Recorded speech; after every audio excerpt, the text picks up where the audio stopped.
आखिर ऐसी क्या रीजन थी कि रावलपिंडीज वाले इतने फ्लॉप हुए नई फ्रेंचाइज थी और अभी तक उनको एक जीत भी नहीं मिली नाज़रीन 7 मैचेस में से।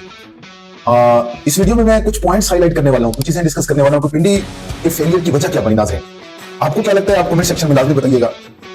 पहली बात नाज़रीन जो मुझे समझ आती है रावलपिंडीज की, अगर आप रावलपिंडीज बॉयज की टीम देखें ना तो सेम वही है जो मुल्तान सुल्तान की प्रीवियस टीम थी। उसमें रिजवान था, मतलब तकरीबन मैनेजमेंट भी और प्लेयर्स भी सारे वही हैं जो लास्ट सीजन मुल्तान सुल्तान के साथ के प्लेयर, क्योंकि ये फ्रेंचाइज पिंडी के बंदे ने परचेज कर ली थी मुल्तान सुल्तान ऑक्शन में और उसको रीब्रांड कर दिया था।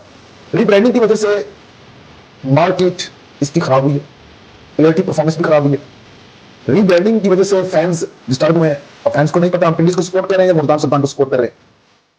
ये एक रीजन है। पिंडीज ओल्ड मुल्तान सुल्तान का नाम चेंज करके पिंडीज रखना with same players with same almost management. दूसरी रीजन जो मुझे समझ आती नाज़रीन वो है कप्तान मोहम्मद रिजवान। उसने तस्लीम भी कर लिया, वैसे मोहम्मद रिजवान ने इस चीज को एक्सेप्ट भी कर लिया है कि सबसे पहले उसने जिम्मेदारी ली है, बड़े पन का मुजाहिरा किया है। कल लाहौर कलंदर से पिटने के बाद पिंडी के कैप्टन ने प्रेस कॉन्फ्रेंस में कहा है कि ये हार, ये फेलियर जो हुआ पिंडी का मैं तस्लीम करता हूं, इसमें मेरा बड़ा हाथ है।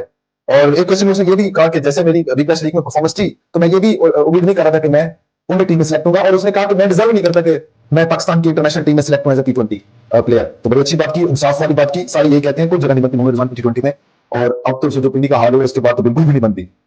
वो कप्तानी हुई टैक्टिक्स यूज नहीं की जो कप्तान को करने चाहिए। फील्डिंग में भी टॉस जीत के कभी वो डिसीजन नहीं कर पाता था अच्छी तरह कि पहले बैटिंग करनी है बॉलिंग करनी है।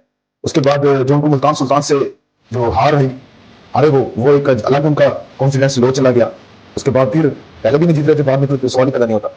तीसरी बात नाज़रीन रावलपिंडी की जो थी ना वो थी बॉलिंग कोलैप्स। कॉम्बिनेशन ही नहीं है बॉलिंग का। एक तो कॉम्बिनेशन नहीं था आपका। अगर फ्रंट लाइन बॉलर 12 की एवरेज से सपोर्ट खा रहा है तो आप जीत की तवक्को तो कर ही नहीं सकते ना। मैं आपको पहले बताया कि मोहम्मद आमिर के साथ दूसरे एंड पे कोई पेसर नहीं था। पिंडी के बाद पिंडी के पास कोई पेसर नहीं था जो मोहम्मद आमिर का साथ दे सकता। 3-4 मैचेस ऐसे आए कि मोहम्मद आमिर ने प्रेशर बिल्ड किया एक एंड से, लेकिन दूसरे एंड से मार पड़ जाती थी जिसकी वजह से दोबारा मोहम्मद आमिर को भी मार पड़ती थी, स्पेशली मुल्तान सुल्तान वाले मैच में जैसे साजिद फरहान ने मारा था। तो बॉलिंग पॉइंट ऑफ व्यू से भी वो उनका भी कॉम्बिनेशन नहीं रहा। जैसे मैंने कहा कि आपको फ्रंट लाइन बॉलर चाहे वो फास्ट है या स्पिनर है, वो अगर 12-13 की एवरेज से स्कोर खा रहा है तो आप कैसे जीत सकते हैं? कभी भी नहीं जीत सकते। आपके पास 2 proper front line premium fast bowler होने चाहिए और 2 स्पिनर होने चाहिए। पिंडी के पास ऐसा कोई कॉम्बिनेशन नहीं था। सारी बात आमिर पे आ जाती थी, वो बेचारा एक बंदा क्या करता, उसके पास भी कोई मतलब कि जैसे मैंने कहा कि एक एंड से प्रेशर बिल्ड हो रहा हो दूसरे एंड से मार पड़ रही है तो वो उसका कोई फायदा नहीं है, कोई मतलब उसका रिजल्ट आता ही नहीं है, और जिसकी वजह से दोबारा आमिर को भी मार पड़ती है। चौथी बात नाज़रीन मैं आपको बताऊं जो शोएब अख्तर ने भी कही, रावलपिंडी की मैनेजमेंट में कंट्रोवर्सी चल रही थी, उनके इशू चल रहे थे। कुछ प्लेयर का ऐसा भी सुनने में आया कि वो पीएसएल को छोड़ के किसी और लीग में लाइक आईपीएल में जाना चाहते थे। और शोएब अख्तर का आपको पता है कि पिंडी एक्सप्रेस उसका वो लोकल उस शहर है, उसका होम ग्राउंड है, होम टीम है रावलपिंडी।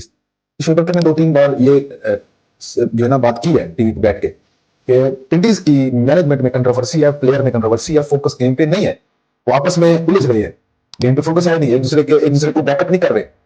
कोई प्लेयर अपनी जिम्मेदारी पूरी करने के लिए भी तैयार नहीं है पिंडीज में। मैनेजमेंट जब डिस्टर्ब होती है, जब आपके ड्रेसिंग रूम का माहौल अच्छा नहीं होता, जब आपके ड्रेसिंग रूम में टेंशन रहती है तो फिर प्लेयर का परफॉर्म करेंगे ग्राउंड में? कभी भी नहीं करेंगे।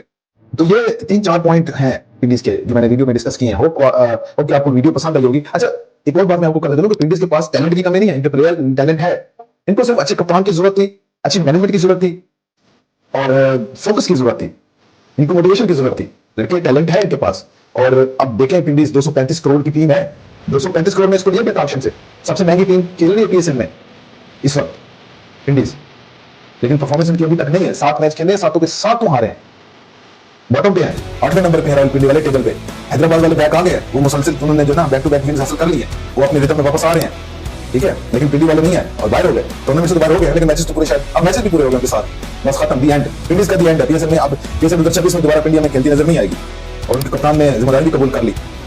नाज़रीन वीडियो को लाइक कीजिएगा, कमेंट कीजिएगा, होप कि आपको वीडियो पसंद आएगी और अपनी राय का जरूर इजहार करें कमेंट सेक्शन में कि पिंडीज के फेलियर की वजह क्या बनती है। जो मैंने वीडियो में डिस्कस किया है यही वजह है या कुछ और है? अगर कुछ और है तो अपने उसको ना कमेंट्स में लाजमी बताइएगा। Thank you so much.